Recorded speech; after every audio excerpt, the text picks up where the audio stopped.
Hello dear friends, welcome to our channel Lakshya Tera Samne. Rajasthan सेवा नियम 1, Rajasthan service rules and RCS joining times rules, chapter 1 and 2, अध्याय 1 और 2।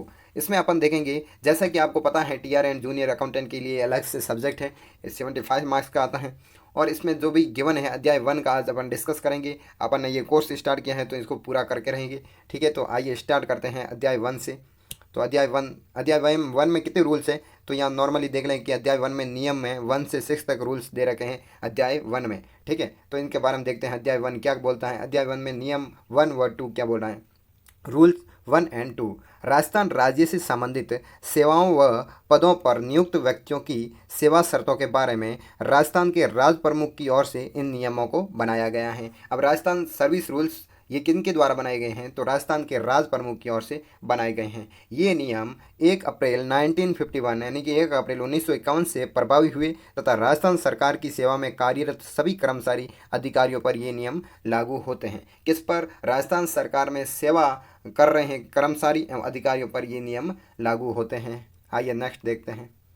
Next बोल रहा है कि निम्न सेवाओं पदों पर कार्यरत व्यक्तियों पर राजस्थान सेवा नियम लागू नहीं होंगे। ऐसे कौन से अधिकारी या ऐसी कौन सी सेवाओं या पदों पर कार्यरत व्यक्तियों या कर्मचारियों पर नियम लागू नहीं होते हैं, तो देखते हैं।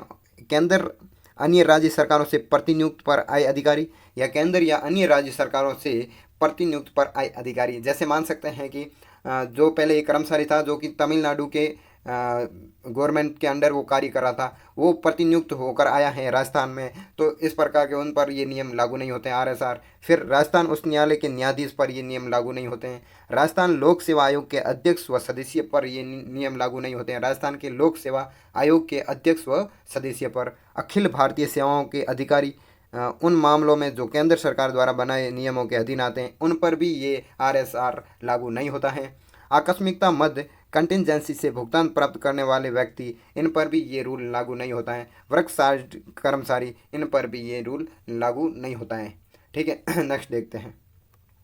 आइए नेक्स्ट है रूल नंबर 3। रूल नंबर 3 क्या बोलता है कि राजस्थान सेवा नियमों में निहित किसी भी अधिकारी का प्रयोग या प्रत्यायोजन वित्त विभाग के परामर्श के बिना नहीं किया जा सकता। अब देखो, राजस्थान सेवा नियमों में निहित किसी भी अधिकारी का प्रयोग या प्रत्यायोजन वित्त विभाग के परामर्श के बिना नहीं किया जा सकता। किसके? वित्त विभाग के परामर्श के बिना।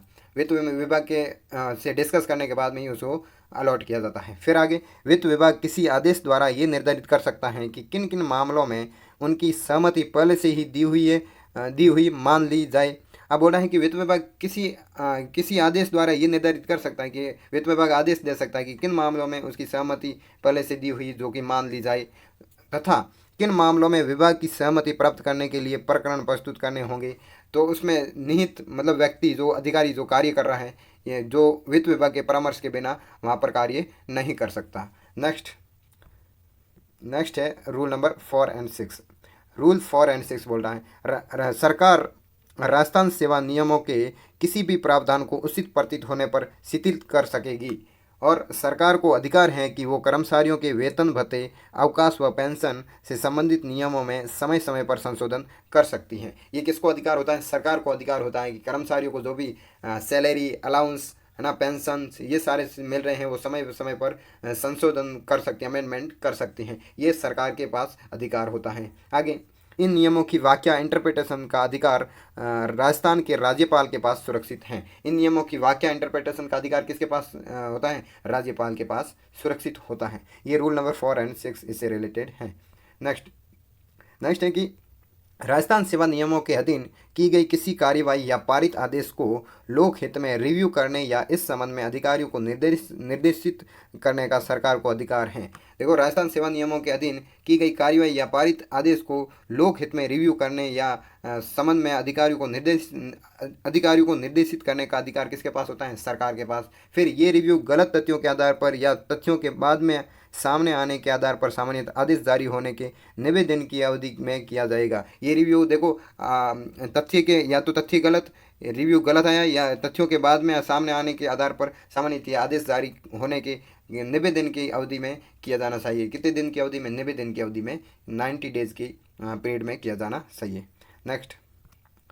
क्वेश्चंस, अब देखो ये 4 to 6 अपन ने डिस्कस कर लिया रूल्स। अब देखो इसका एक क्वेश्चंस, निम्न में से किन सेवाओं पर एवं पदों पर कार्यरत व्यक्तियों पर राजस्थान सेवा नियम लागू नहीं होते हैं।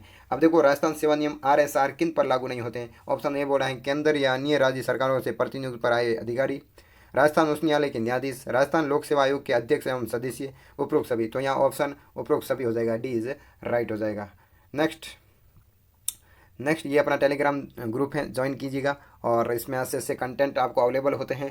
और एक पौधा अवश्य लगाई।